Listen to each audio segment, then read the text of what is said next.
Here is top Accolade African news roundup. I am Abiodun Mohammed. The Tunisian Coast Guard has recovered 11 bodies thought to be of irregular migrants lost at sea while attempting to reach Europe, a spokesman said on Friday. The partly decomposed bodies were found on Thursday and Friday in Mediterranean waters off the central province of Mahdia. National Guard spokesman Hussein Edin Jebabli told pressmen. He said DNA samples had been taken in order to establish their identities. The bodies of 8 migrants were recovered on Monday off the coast of the North African country, around 2 weeks after a makeshift boat carrying 18 people, including a baby, went missing. Hundreds of Tunisians clashed with police on Wednesday during a protest to demand more search and rescue efforts, also angered over the burial of 3 suspected Tunisians in a nearby cemetery for foreign migrants. Some demonstrators burned tires and threw rocks at police. A long-running economic crisis has pushed many Tunisians to attempt the perilous sea journey. The North African country has a long coast, in places just 130 kilometers from the Italian island of Lampedusa. Tunisia has long been a key departure point for African migrants seeking what they feel is a better life in Europe. Islamist militants have advanced further into eastern Mali in recent days, seizing territory, killing hundreds of civilians and forcing thousands to flee.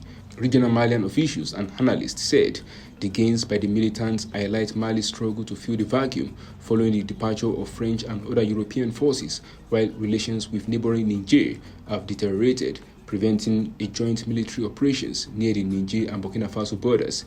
Heavy fighting between Tuareg separatists and the Islamic State in the Greater Sahara ISGS group has been reported in Menaka region, where Malian forces took over a French military camp in June. While the offensive started in March, France's pullout left a vacuum and lifted a lot of pressure, said Eni Nzaibia, senior researcher at the Armed Conflict Location and Event Data Project, Accolade, a US-based crisis monitoring group.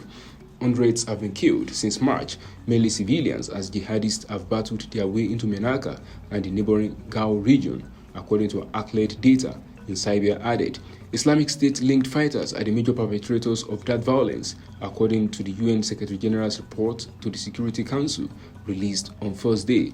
This month, Islamist militants took over the rural Azongo district near the border with Niger, a local official and pro-government militia said. Thousands of people have fled to towns in Menaka and Gao, home to another military base from which Malian troops are battling the insurgency with the help of hired Russian fighters. Ugandan President Yoweri Museveni signed into law a communications legislation to curb hate speech, his office said on Thursday, but critics warn it could squash free speech and cripple electronic commerce. The Computer Misuse Amendment Act was introduced by a ruling party legislator, then passed by Parliament last month, and criticism by rights activists and opposition politicians.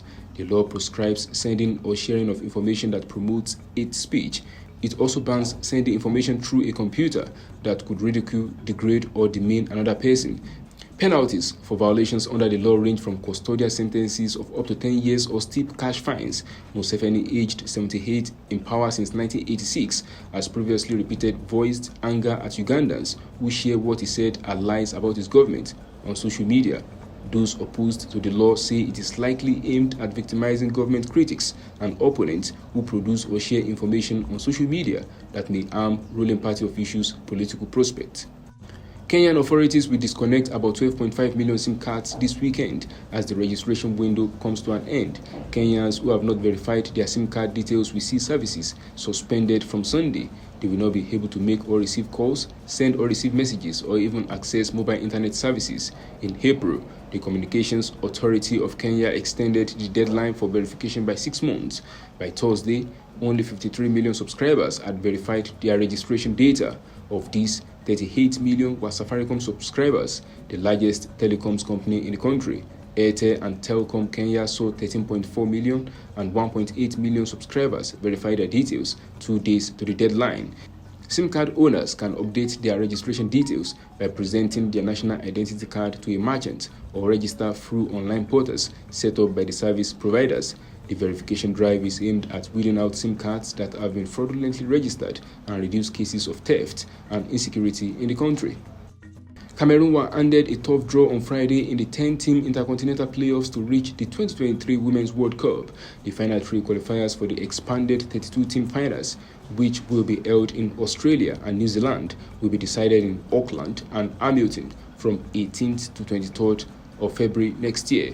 The Central Africans will face Thailand for the right to play top seeds Portugal in the Group A final. Meanwhile, second seeds Chile await the winners of Senegal and Haiti in Group B. Group C will see Chinese Taipei come up against Paraguay and Papua New Guinea take on Panama before the winners of each tie meet for the final qualifying spot. The latest FIFA World Rankings released on Thursday were used to determine the top three seeded teams for the playoffs. Cameroon paid the price for failing to achieve seeded status as they were handed matchups with the highest ranked sides in Pot 2 and Pot 1 when the draw was made in Zurich. Seeking a third successive appearance at the Women's World Cup, the indomitable Lionesses must first progress past a Thailand side who also appeared at the 2015 and 2019 editions. That is the size of top Accolade African News Roundup. You can follow us on our social media platforms as displayed on your screen. Happy weekend.